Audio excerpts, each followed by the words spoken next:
So, for the last little while, I've gotten out of the habit of reading my Bible, which I think is just not a good thing.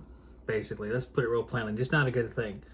So, what I'm going to do is I'm going to do a daily read, and hopefully that will not only help one of you guys out there learn a little bit more about the Bible, but also help me and focus me on where my mind needs to be.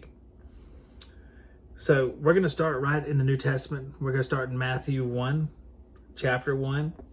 And this may not be the most exciting one because it is the ancestors of Jesus the Messiah. So a lot of people have heard the name Jesus before. This is just going to tell the names of all the different people that came before Jesus. And you can hear some of the famous names from the Bible. And I'm going to mispronounce probably 50% of these. And let's go ahead and get started. This is a record of the ancestors of Jesus the Messiah, a descendant of David and of Abraham. And I'm reading the NLT Bible. Abraham was the father of Isaac. Isaac was the father of Jacob. Jacob was the father of Judah and his brothers. Judah was the father of Perez and Zerah, whose mother was Tamar. Perez was the father of Hezron. Hezron was the father of Ram. Ram was the father of Aminadab, something like that. Aminadab was the father of Nahshon. Nahshon was the father of Salmon. Salmon was the father of Boaz, whose mother was Rahab. Boaz was the father of Obed, whose mother was Ruth, which is a book of the Bible, Ruth. Obed was the father of Jesse. Jesse was the father of King David. And that's a real famous name in the Bible, as was his son Solomon. David was the father of Solomon, whose mother was Bathsheba, the widow of Uriah. Solomon was the father of Rehoboam.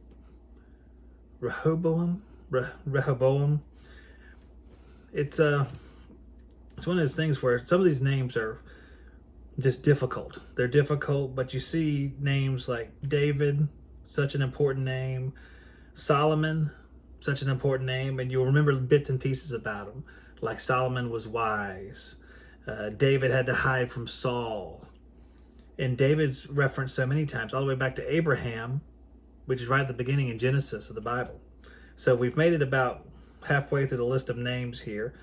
Rehoboam was the father of Abijah. Again, you have to forgive me. Abijah was the father of Asa. Asa was the father of Jehoshaphat. Jehoshaphat was the father of Jehoram. Jehoram was the father of Uzziah. Uzziah was the father of Jotham. Jotham was the father of Ahaz. Ahaz was the father of Hezekiah. Hezekiah was the father of Manasseh. Manasseh was the father of Amon. Amon was the father of Josiah. Josiah was the father of, and I don't even know this one, Jehoiachin, and his brothers born at the same time in the exile to Babylon. After the Babylonian exile, the same name was the father of Shealtiel. Shealtiel was the father of Zerubbabel.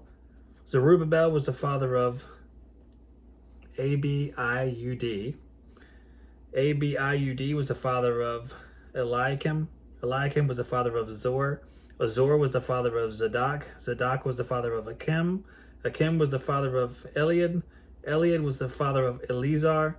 Eleazar was the father of Mathan. Mathan was the father of Jacob.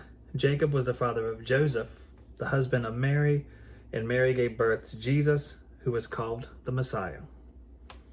All those listed above include 14 generations from Abraham to King David, 14 from King David to the Babylonian exile, and 14 from the Babylonian exile to the Messiah.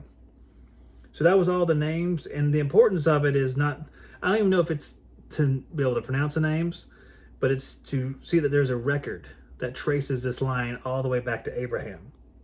Now there's a little bit more here, so we're going to finish chapter 1, and then we'll do chapter 2 next. This is how Jesus the Messiah was born. His mother Mary was engaged to be married to Joseph, but before the marriage took place, while she was still a virgin, she became pregnant with the power of the Holy Spirit. Joseph, her fiancé, was a good man and did not want to disgrace her publicly, so he decided to break the engagement quietly. So even though Joseph thought she cheated on him, basically, he was still a decent person about it. which speaks to how good Joseph was. And this is talking about Mary, who didn't do anything wrong in this particular case, but people were going to think bad of her because she was pregnant before marriage.